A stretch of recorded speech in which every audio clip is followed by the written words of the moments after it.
Well, we live now. Oh, that's on now. All right. Hello. This is Pastor Harris, the pastor of Everlasting Life Church of Hendersonville, Tennessee, and the host of Lifeline Conversations. And today on Lifeline Conversations, our program segment is entitled Fostering Our Future, Exploring the World of Foster Care and Adoption. I have with me two guests, Lady Chapman and Anthony Pote. So would you all like to briefly introduce yourself, starting out with Lady Chapman? Ladies first. Sure. Can you hear me? Oh, yes, we can hear you. Okay. I'm First Lady Chapman of Family Time Church. And my husband is Mark Chapman. We've been married 20 years, be 21 this year. We have 3 adult children and 4 grandchildren. And we currently have a total of 7 children in the house. Okay. All right. And now, can you hear her okay? I struggled to hear her. Well, I couldn't hear as well. Okay. Lady Chapman, can you hear me? I can. Okay. We couldn't hardly hear you, but could you reintroduce yourself for us, because we couldn't hardly hear you. Okay, hold on 1 second.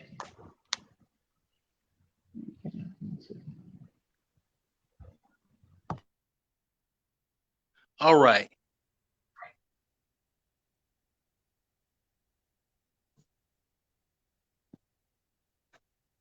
Okay, can y'all hear me now?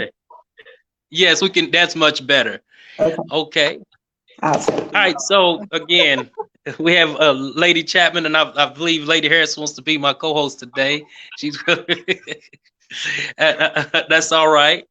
And that's my beautiful wife, and she is a First Lady of Everlasting Life Church. And again, this is Lifeline Conversation with Pastor Harris. And our subject today is Fostering Our Future, Exploring the World of Foster Care and Adoption. And so, Lady Chapman, could you reintroduce yourself? Okay, I'm First Lady Chapman of Family Time Church. My husband is Mark Chapman. We've been married 20 years, be 21 this year. We do have 3 adult children and 4 grandchildren. And we currently have a total of 7 children in our household at this time. Okay. All right. Thank you so much, Lady Chapman. And now our next guest is Anthony Pote. I want to say, is that right pronunciation? Or Pote? It's not, but you are okay. Thanks for the correction, sir. I'll here in just a minute. Okay. Could you briefly introduce yourself, sir? Sure can. My name's Anthony Poteet. Okay. Yep, that'll make it easier. Okay. And we fostered and adopted about 5 years ago, maybe a little bit over 5 years ago. For us, as I was telling you, Pastor Harris, the process was extremely easy, which is not the case for most people.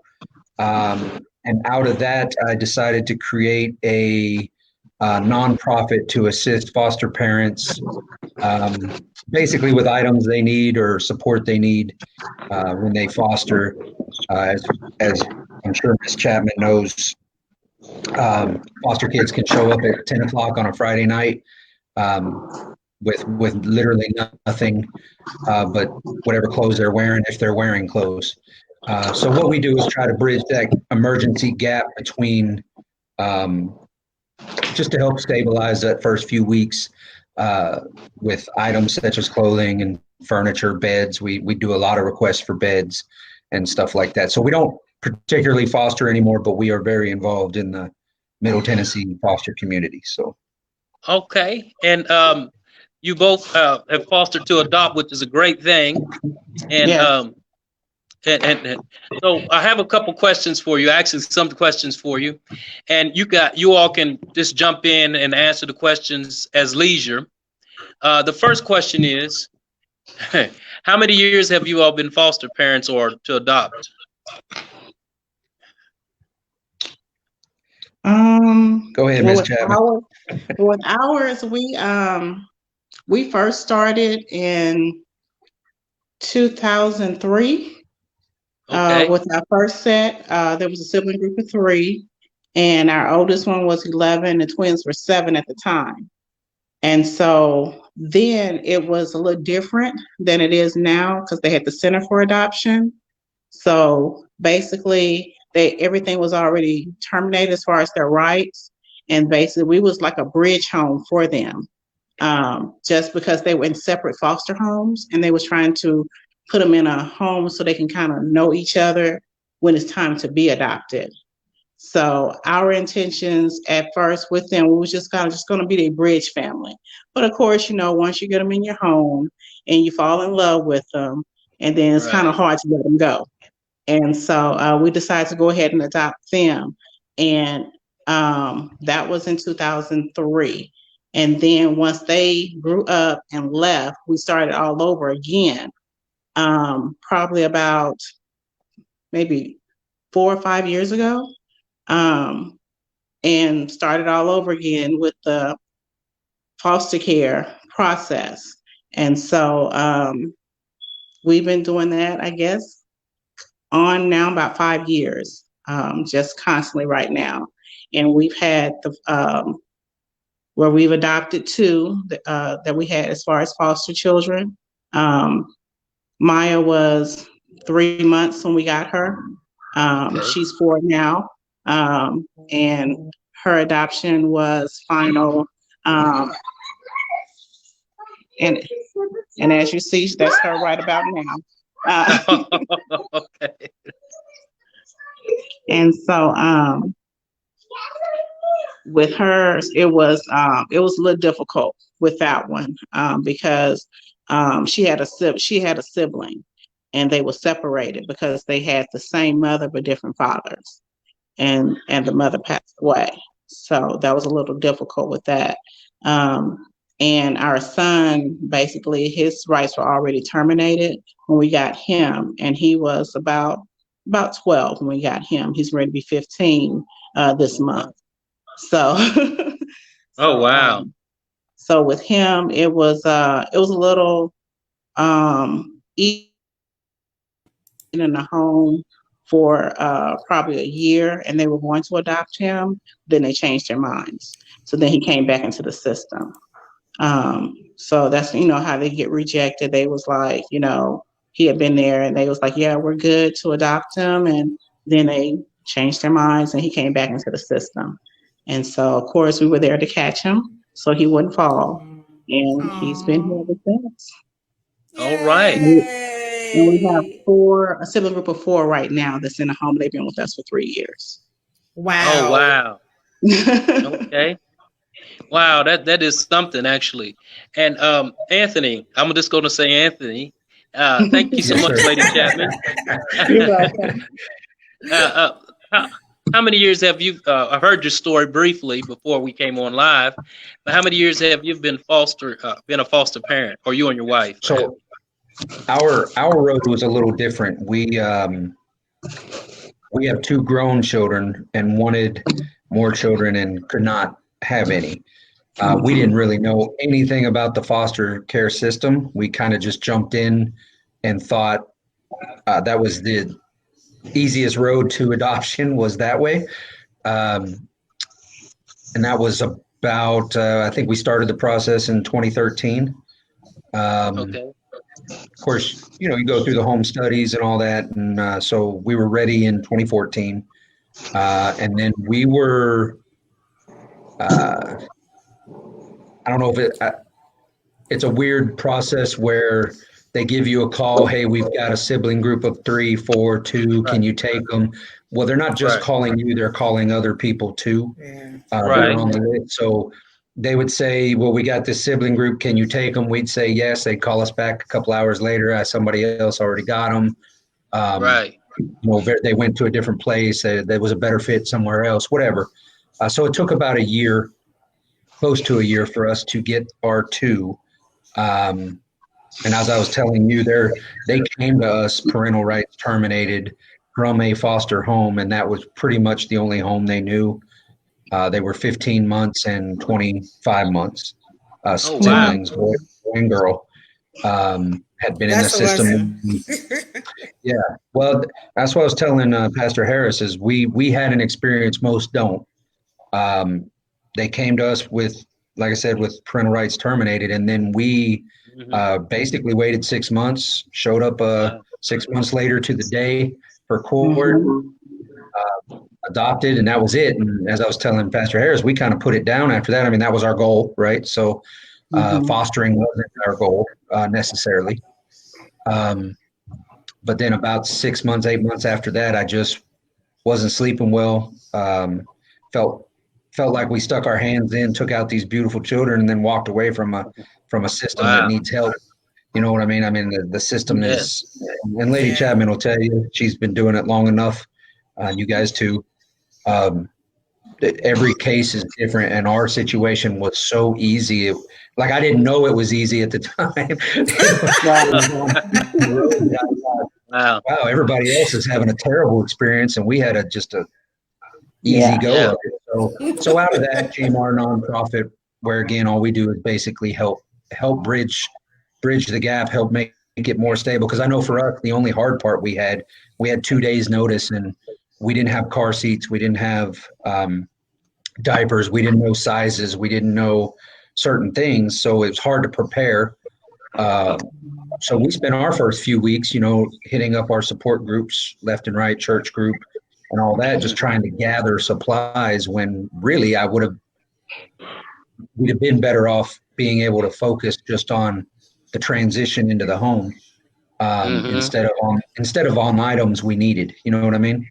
So we try to Okay. take care of the items needed, so people can turn back their attention to where it needs to be, which is on the Okay. children. Now, out of that, as I was telling you, with the aging out process and stuff like that, there's a whole lot of sub things that have come up in our nonprofit that I'm like, wow, the system really Wow. needs some help. So, Yes. That's great. Well, thank you, Anthony, for that, and Lady Chapman. sir. Um, I have another question. We all know that there are pros and cons in everything we do in life. Please share both positive and negative of fostering children. Um, well, with fostering, you have a lot of tug of war with the birth parent and them being in your home or when they have to go for visits. Um, if the parent doesn't show up for the visit, then you have to deal with that child and try to console that child and let them know it's not their fault. Um, Mm, and when they are ready to go home and they're still kind of wondering, why am I still here? When the parent is telling them, I'm doing everything um, that I'm supposed to do, I'm not sure. So, I mean, you're basically there to, to catch them. You're a safety net for them mm, because they have their good days, they have their bad days. Because you just never know when they have phone calls. The phone calls are supposed to happen, twice a week. If they mm. stop for like 2 and 3 months, then you have to kind of, keep them going, keep them involved in different things. And so we've learned in this process because with our first three, their rights were already terminated, so we didn't have to deal with anything. Um, Lucky, lucky. so coming with this time, the system had changed, and so it was like you had to foster before you could adopt. Um, and so we was like, oh, that's different. But just knowing that you have to deal with that birth parent, it was a little hard for me because I'm such a nurturer. And so when you get those kids and then some come, and we had a sibling group of three that were Hispanic. They came and they stayed for about 3 months. And so with them, it was fun because they were teenagers. Um, and So with their story, both of their parents were deceased, and their Wow. aunt basically raised them in Alabama from when they were younger, but as they got older, she just kind of dropped them off in Tennessee with the next aunt and said, "It's your Oh turn." wow. Oh. And Oh so man. um, they got in trouble at school, and of course they because the aunt wasn't legal and she wasn't a legal guardian, then the state stepped in. And Mm. so again, we was that safety net to catch them. But with them being here, it was fun because we learned about their culture.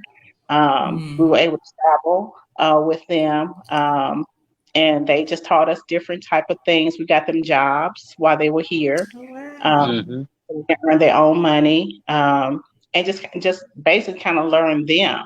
And then they Mm-hmm. were here, like I said, 3 months, and end up going back home. And Mm-hmm. so, with that, you just know that with being a foster parent, there's going to be times that you can love on them, and times that when they go through things that you just kind of have to step back a little bit, and let them know that I'm here if you need to talk, because sometimes they just kind of just want to shut down because that's what they're used to. Nobody, Right. listening to them, nobody wanting them. And so you just kind of just let them know that, I'm here if you want to talk. And so Right. just leave the door open. Right. That's good. So, yeah, yeah, that is good, and it's interesting because the pros is that you're there to catch them, and then the negatives is you kind of get that, reverb for lack of better words. You kind of get that negative fluff from them not being in their familiar place, surrounding, and you're Mhm. there to try to help them, and also give them hope. And so, Anthony, what do you think about that? What are the pros and cons, in fostering children? He had all For, pros. for me, I had all pros. That is correct. Uh, but I do come from it from a different point of view, as I'm not currently Okay. fostering, but I interact with a substantial amount of foster parents. So I hear their pros and I hear their cons, and Okay, great. unfortunately, there's a lot more cons. But I'm not going to focus on that. Yeah. Uh, Okay. there's pros are the people like Miss Chapman who can juggle so many children, different cultures. Um, I've done a ton of That's research. good. There's a lot of uh, ethnic diversity in foster care. And Okay. for example, Miss Chapman obviously is African American and took on Hispanic children. It's one of the few places where you can get that crossover interaction, um, and it can be so beneficial for not only the host foster family but for the children themselves to see that there are people not exactly that look like them that will take care of them, Yeah. and it doesn't have to be a battle between you know Culture. races necessarily. That's I good. see so many foster families with African American families with white children and white children with African American. I'm sorry, white families with African American children. So for me, that's been a pro that just in my regular day life you don't see every day. That kind of diversity. Con wise, I could go on all day, but I will not. Okay.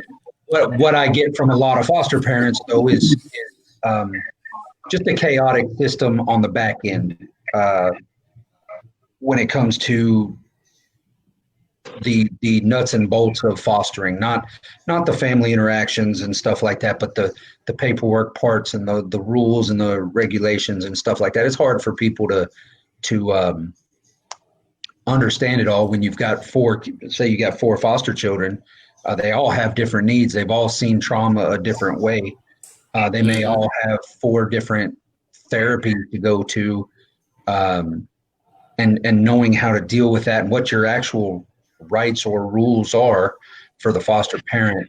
I have seen it overwhelm some foster parents, but again, outside of that, that's my biggest concern is the family unit. So just seeing foster parents struggle um, with the system itself has been the biggest con, I think, for me. But again, Wow. Well, I'll sandwich it with another pro though. The beautiful people like Miss Chapman that do the work in the trenches. I have the utmost respect for. Oh, absolutely. wow. Thank you. Thank Right. you. Well, yeah, definitely. Well, the other thing is, the segue kind of is that some people say the system's broken. Is the system broken to you all? Is it kind of a broken system as far as the foster care system? I mean, I thank God for in America has it because some in other countries they don't have a foster care like a, the kids are just like on the street. But do you think the system's broken or in some You mind if I way? take that one, Miss Chapman? I think it's like a revolving door. For some Okay. children, not for all. Um, some children get that blessing to where they find that family or their family Yeah. finds them and they are connected. Others, they just are like diehard because they just feel that no one wants them, so they will act out Mhm. and kind of push away to where it makes it hard to foster. And so they go from foster home and in the Mm. system, out the system, in the system, out the system. And so it's for some, it's like a revolving door. I think the system can do a better job um, as far as finding placement for the children Mhm. Mhm. and being more honest with the Mhm. foster parents when you come to bring the children. Mhm. Because when we got after the Hispanic children left, when we got our second set, they didn't have a case manager.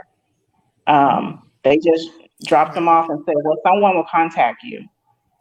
And I had a 4-month-old and a 9-year-old.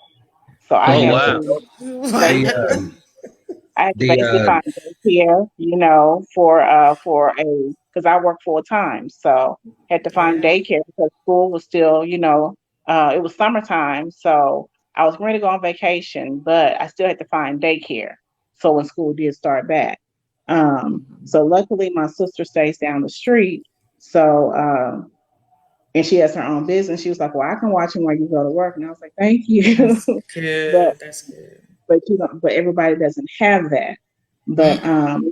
I just think because we didn't get a case manager, I think we had them probably maybe 2, 3 weeks before someone kind of reached out to us. Um, Mhm. and I was like, we're getting ready to go out of town. You're supposed to get all the paperwork and everything to leave the state and everything. And so I called and she was just like, it's good. You're good. Just go. I was like, Wow. okay. So well, Wow. is that, Yeah. Yes. well, I will answer that with yes. The system is a little bit Ooh. broken.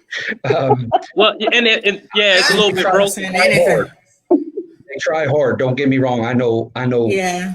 a lot of wonderful Some do. DCS caseworkers and Mm-hmm. DCS mm-hmm, regional managers I speak with and stuff like that, and I know they're trying. So I Yeah. don't want to lay it at people's feet. I want to lay it at the system's feet. Um, mm-hmm, it's just not.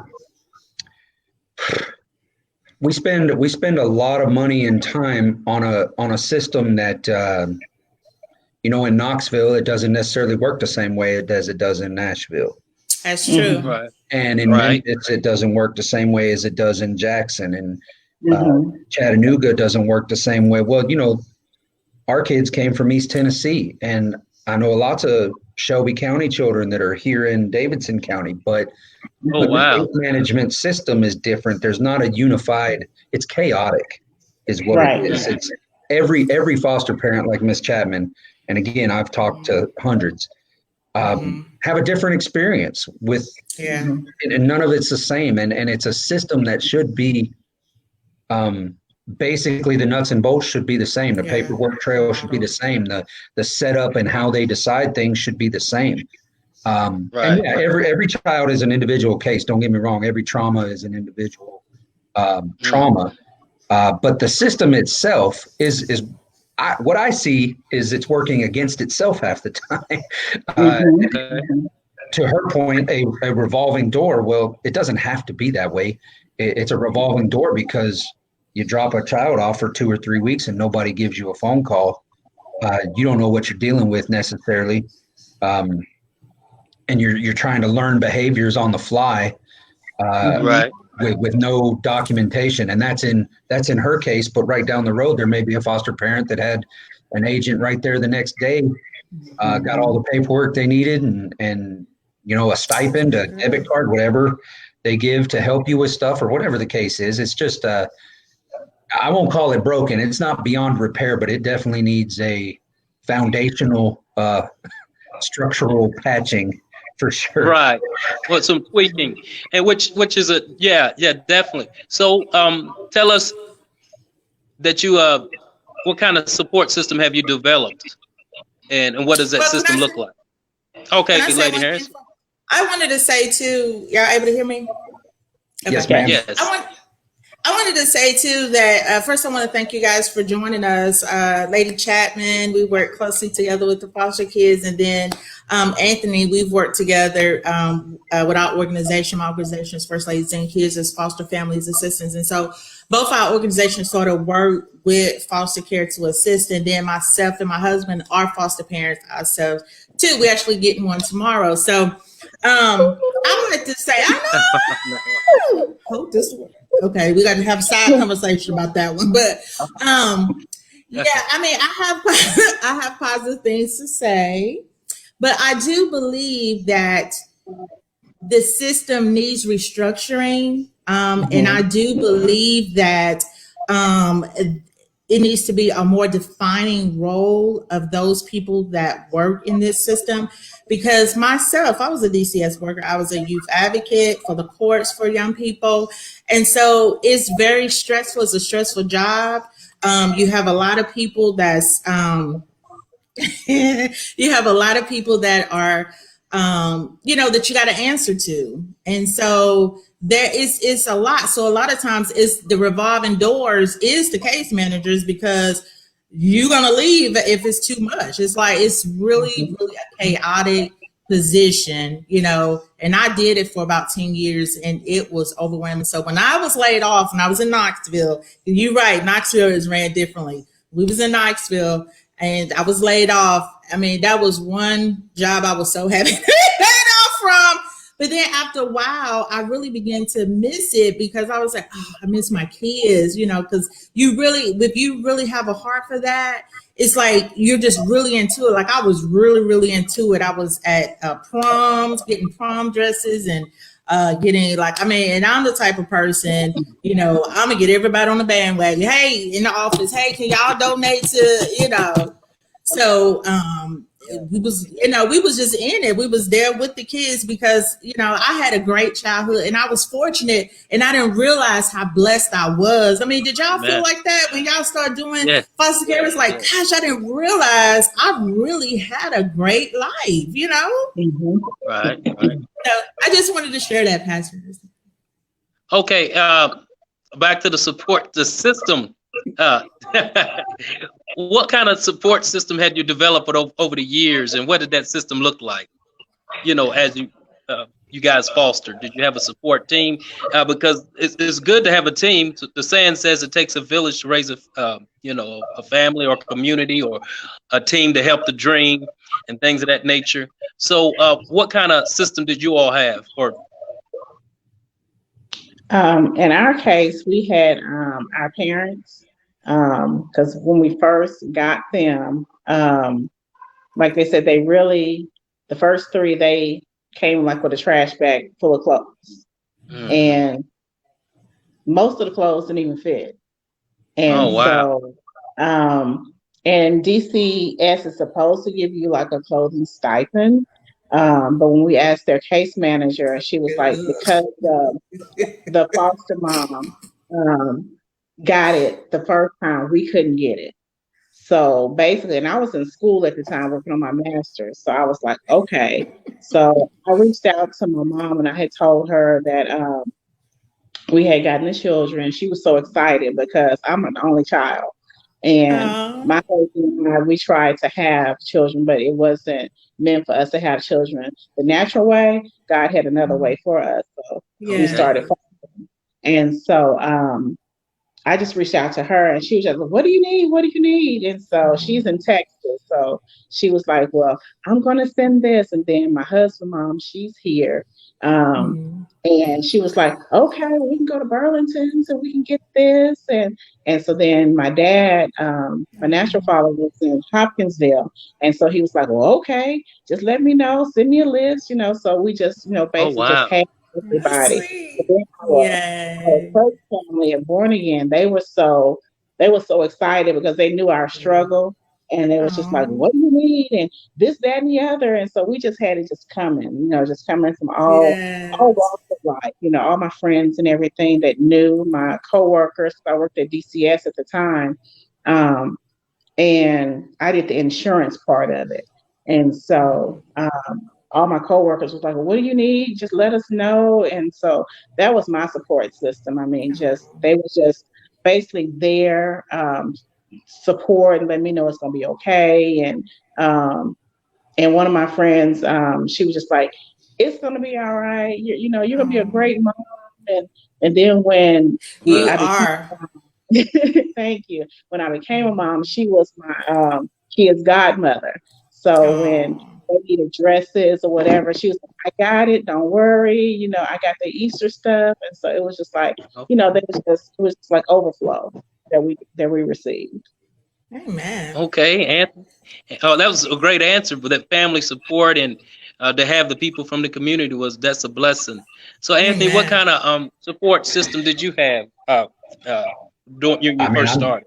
I'm just going to mimic her answer. I mean, that's basically what we had was, they came with some stuff, but that some of it was ready to be retired stuff, and Mhm. Mhm. uh, Okay. it wasn't even good for giving out to anybody else kind of stuff, some of it. Right. Right. But anyway, so, family, friends, a church group, Facebook was a blessing for us. Hmm. Um, being able to reach friends that didn't live next door without necessarily having to make a phone call, where you can Okay. you can just post something and attach a bunch of people and they all get the exact same message. Um, Wow. and then that's really again where we are as a nonprofit. That's what the whole point was to build a Yeah. network of people that when a foster parent lets me know they need whatever sizes, I basically post it on the Facebook page. We have Hmm. 1,800 plus followers. So I, Hmm. I've only ever in 4 years now. Um, well, I guess I can't even say I failed that time, but we only couldn't get what was requested one time. And it was a bunk bed here recently. And then at the end of the day, somebody just reached out and bought us a new one and had Oh, it shipped wow. to me. That Awesome. is that is nice. Yeah, it That's was it awesome. was out of nowhere and it was Wow. fantastic. She's been a supporter of Foster Families Assistance Network for a while, but she lives in Jackson, Tennessee, and just had it shipped to us from Amazon in a box. And I Wow. drove it Wow. out, Praise drove God. it out to the foster parents' house, and I mean it. So that's the support network that you got to Hmm. rely on to emphasize what Miss Chapman's saying. Yeah. If they've already been in foster care, DCS may say that stipend is not there anymore. It was already used. Wow. And to her point from earlier, it may be 2 or 3 weeks before you even hear from somebody. Wow. So you're spending your own money for Right. sure Wow. in that regard. Yeah. And look, and I know we're probably going to touch on it later, so I don't want to get too in detail, but uh, Okay. I don't want to talk anybody out of fostering. It is a Right. Right. challenge, It's but Right. beautiful.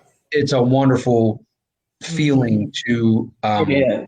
help children that otherwise don't have help. I mean, Yeah. that's the bottom Wow. line. They don't have. I mean, if they're in a group home or if they're in the wrong home, Hmm. the Mm. success rate's almost zero. So we Yeah. need strong foster parents, and the system will. Absolutely. The system will. I don't want to say self-correct, but it will head the right direction if Mm. we're not all overwhelmed. To y'all's point, you worked for DCS and it was overwhelming, and you didn't last long. Hmm. I mean, you lasted Mm-mm. 10 years, but there's some DCS agents that have 400 square miles to travel on their caseload a week. I mean, Hmm. Mm-hmm. you're going to burn people out that way. So we need Yeah. good workers. We need good foster parents. Right. We need a plethora of things that would make the system work a little bit better. So I Yeah. don't want anybody out of doing it. Right now, it's a struggle. Fostering is a struggle just because of the overwhelming amount of children that are in the system. Right. Tennessee's So I would around agree. now. I would agree. That's good, Anthony. Because I would concur on like having a good team working with you. You know, the first time we had our first set of kids, we had a good team. You know, as far as a caseworker, and then we got one of them needed therapy, and they were able to get that as far as assistance to the kind of therapy. And we had a good team at first. But the next set we didn't have a good team. So I guess you know, developing that good team to help the dream of them, you know, becoming adults and productive citizens. The next thing is you know, once you have that good team, it is like a family outside of a family, you know. So you have your family, and then you have that extended family. And that's a blessing because everybody's working together and nobody's working against, you know, one another. Now, some countries don't have a foster care system, so it's interesting when we talk about internationally. But we thank God in the United States they have something working. And I mean, everything has some tweaking that we could do in every system. And so, but we do have a system. But I want to go to the next question. Is there an age group that you guys like to focus on, or does it matter? Or kids are just kids? In our case, if we have the room for them, and they're going to jail with the children that we already have, then it's not going to make a difference. If there's no one here and they're the only children, then you know it really doesn't matter with us, because like I said, the first ones that we had, they were middle school and high school, and with the Hispanics that we had, they were actually in alternative school because they had got in trouble. So two of the sisters were in alternative school, and then the brother was at Beach High School. And so that was something that we had to, you know, deal with, because with alternative school, you have to take them to the bus stop and you have to pick them up. You know, it's not like the bus picks them up in front of your house. You have to take them to a certain stop and pick them up at a certain time. And if you don't pick them up at a certain time, they take them back to the alternative school, and you got to go into the school, which is in Gallatin, to you know to pick them up. Wow. Okay. So you know, with us, it, you know, as my husband say, you know, we take them all, we buy our wolf tickets, you know, and we just nurture. I mean, we've had one child, and it's a child, but she was in a foster care system and she aged out, and she needed a place to stay, and she was one of our church members, and so she was like in her 20s, but we knew her, and so she was like, can I come and stay with you guys? And we was like, yeah, because she always called us mom and dad anyway. And wow. He was like, that's fine. And so she stayed with us for about a year, and she had a lot of health problems. So we was able to get her back on track, you know, with her health, and able to get her stable to where she could get her own apartment and draw her disability. So, but basically she was like in her 20s. I mean, she wasn't even in the system anymore. And so she, like I said, she basically aged out, and she had been in like 53 foster homes while she was in the system. Wow. So, Wow. But she's doing great. Oh, wow. Well, so does it matter to you? I mean, you did it, you fostered to adopt, and you just did it once. But if you had to do it again, would it be at age? Because I know like some people like to focus on, you know, teens, and some people like to focus on babies and toddlers. Well, I definitely look at the bigger picture at this point, and the teens is where the most help is needed. There's people wouldn't think so, but a lot of times children enter as a teenager for the first time, and that's we've all been teenagers. It's a rough time of life anyway. Right. And to add something like that on, um, for example, if you go through multiple homes, you are more than likely going to multiple schools.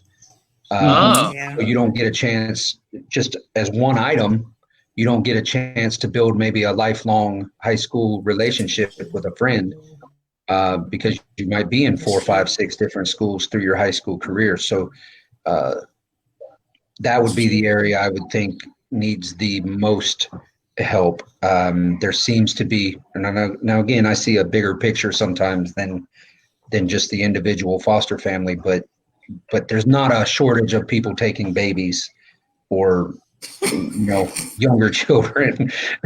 Right. So, but there is Interesting. when there's behaviors involved at 9, 8 and up, let's say 10 and up. A lot of times, if they're already in care, there's going to be some behavioral traumas in there that not every foster parent can handle. So, Yeah. you wind up. I just think the teens are probably the biggest bottleneck right now that needs some Well, assistance. that's a good segue into the next conversation. Next questions. You would say teens would be a ministry, because when we see fostering children, do you see it as a ministry? Because would that be a ministry to Yes, the I do. teens at that age? I would say that we help all foster children and parents, but we are starting to focus more on the aging out process.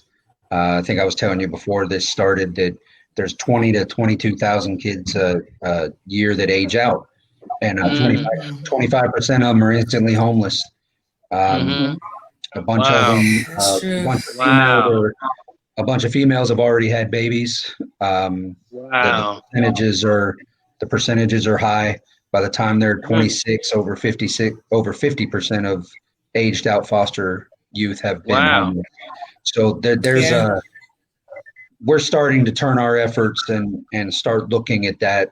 Again, when I got started, I did not know those types of things.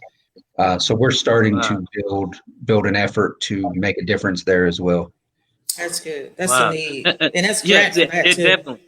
definitely. So that's the kind of the question, Lady Chapman. And do you guys see serving ministry in foster care as a ministry type of thing within I itself? do. Okay, I serving. do. Okay, okay. With with us, I just, basically just told my husband that's just our ministry. At least it's mine, because I'm just that big nurturer. And I guess I really didn't see, as far as fostering, growing up, but I did see how my grandmother, that she would take in like my cousins and just different children. And it wasn't fostering; it was just so they can have a place to sleep, food on the Mm-hmm. table. Yeah. Mm-hmm. And then with my mom, my cousins would come down every summer. They had a mom, but they would come down and spend, the summers with us, and we would do vacations. So we were just like Mm-hmm. the Three Stooges. So, we're Mm-hmm. 2 years apart. All three of us, my oldest one, I'm 2 years apart from her and 2 years apart from her sister. And Mm-hmm. so we basically all grew up together. So I would see it, as my grandmother, her daughter, when she had her baby, and then she decided she didn't want, to do the mothering thing, she basically raised her daughter. So it was always, I was Wow. seeing it. Mm-hmm. So it wasn't anything that I hadn't seen, I wasn't used Mm-hmm. to. So it was just Mm-hmm. basically in me to do it. Um, Mm-hmm. and when I told my mom, she was like, well, okay, and so and she was like, well, and then she asked me why. I said, because I always saw it. I said, it's just Mm-hmm. in me to do it. And she was Wow. like, what do you mean? I said, you've done it forever. And I guess she really didn't see it, because like my Yeah. Wow. cousin, when Mhm. she had her baby, basically she graduated from high school and she came to stay with us. So Mm-hmm. her daughter was like my little sister. I was 16. So Mm-hmm. everywhere I went, how many 16-year-olds to take a baby with them, when they Oh, go places, wow. so she was just like my little sister. So I was like, if I go out, I gotta take her, they was like, well, that's okay. Wow. That's Okay. sweet. So yeah, Okay. that was just, I've always seen it. And I mean, I still do it. I mean, when they got when they had kids, they came here, for the summer. So we basically Mm-hmm. started like my cousin, that was like my little sister. She came up for the summer, and then it was like we added one more the next summer, and then we added one more the next summer. And then next thing you know, we had all four of them, here Oh at the wow. house. And we had just got married, so they was like, "Y'all sure y'all want to Wow. do that?" And that's before we That's even a thought about lot. being foster parents. And so I just Mm-hmm. Okay. said, it's just something that you're just always seeing. And it's just, when they say you plant that seed and water it, and it's going to flourish. Right, because it is a service to Anthony. You alluded to the same point, how that you're serving others, and how we serve others in the capacity on the least among us. The Bible talked about the least among us, and also the widows and the orphans, and it is the least. But then you touched on something that I thought was interesting: the teens and how they age out, and then Mhm. Lady Chapman touched on the need. Did you always saw the need? So it has been a need. Um, Yeah. how has it changed your life? Anyone can answer that. How does it change your life? Well, for me, I don't think I realized that I was closer to foster care than growing up than I realized. I had my mother, don't get me wrong, but I've never met my biological father, um, and uh, my mom's husband adopted me. Um, so I can put myself into the frame of mind of not having a birth father or a person in my life to help. So I can't imagine not having both. You know what I mean? Mm-hmm. Um, and I didn't realize that until I got into fostering and connected some dots, um, that I was probably missing that I wasn't really identifying that in myself. So it's been a massive change for us. It's kind of become my passion. So Mm-hmm. Okay. Okay. And Lady Chapman, how has it changed your life? I just say it just brings me joy. Like I Mm-hmm. said, I'm my mom's only child, so you always wanted that brother and sister in the house with you, and I didn't have that. Um, Growing up, I always had, like I said, my cousins when they came over for the summer, but you just want that little sister or that little brother. My sister and brother were stayed in Kentucky with my biological father, so Okay. they we have the same dad but different moms. So it was by his second wife, and Okay. we only saw each other in the summers. So it wasn't like Okay. we all grew up together. So Mm-hmm. my mom would always talk about adopting, but they never did. And I was like, well, what are we waiting on? Wow. I want a little sister, and my mom couldn't have it. After she had me, she couldn't have anymore. So Okay. and so when she got married to my stepfather, he knew that going in that she couldn't have any children. Mm-hmm. And so that was a blessing for me, knowing that, he would take the whole package deal, because not a lot of men, do that. They kind of look at That's like, well, if true. you got a child, I don't know. But he took the whole package deal. And it was never Okay. a doubt. There was never a doubt in his mind that I was his. Mm-hmm. So they got So, married when I was 5, and he asked me, wow. if he can marry my mom. And my question Oh to him wow. was, am I going to Oh be in the wow. wedding?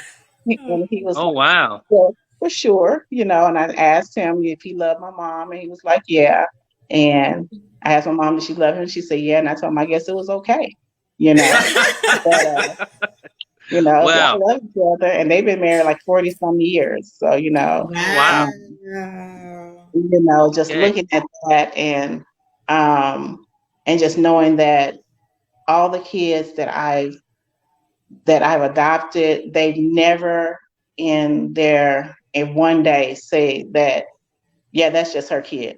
They're adopted. These are my grandchildren. They've Okay. never, Yes. you know, however they acted out, whatever problems we may have had, it was always, your mom said, your dad said, do you need to come and stay with me and grandpa?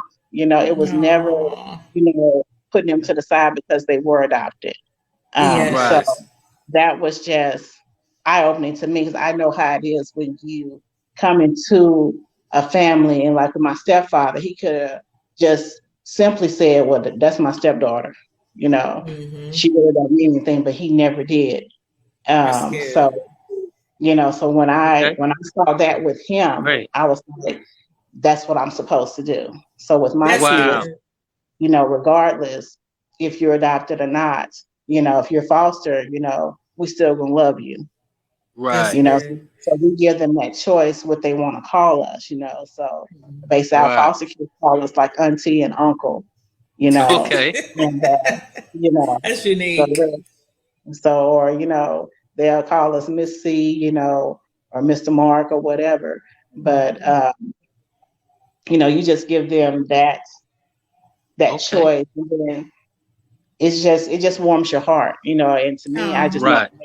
I'm making a difference, even if he Right. just here, a week or two, I know I planted a seed somewhere Right. that it that's Sowing good. seeds.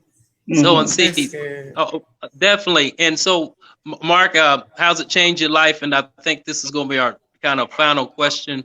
And you all can answer both of these questions.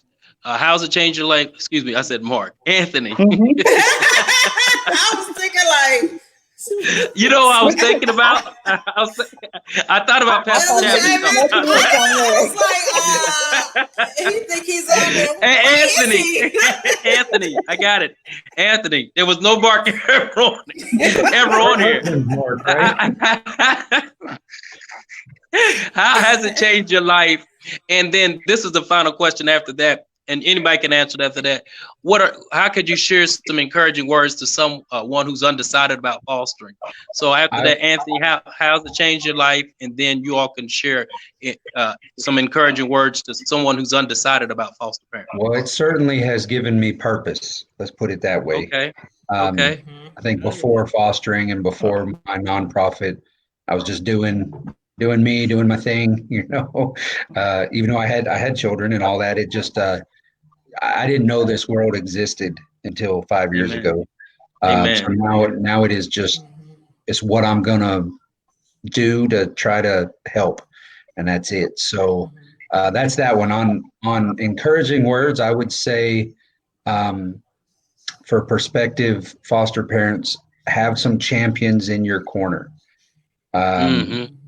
don't go into it lightly, and Mm. and surround yourself with a support group that has either done it or has some skills Mm. um, to help you with things. Just things are going to pop up. You don't know, a lot of times you don't know what age you're getting, you don't know what trauma you're getting, and having a strong family unit, church community, whatever it is that you need to make yourself stable, um, that's going to be the biggest impact on success. And it may be the difference to what you said.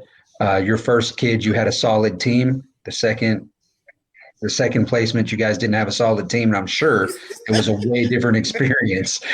Yeah. So Yes. having a solid team, and you can't pick your DCS team maybe, but you can pick your champion team around you that will be in your support group. And that would be Mm. my encouraging word to prospective foster parents. Because we're running out of time. Lady Chapman, what would be your encouraging words to those who are undecided and who are kind of uh, on the fence? Um, well, mine would be don't be afraid to ask for help. Mm. Um, because when you're in Absolutely. the foster care, being a foster parent, you feel that you have it all together. You got all the answers. You don't. Every Mm. case is different, and don't be afraid to ask her. Don't be afraid to reach out to other foster parents, foster care associations, just different groups.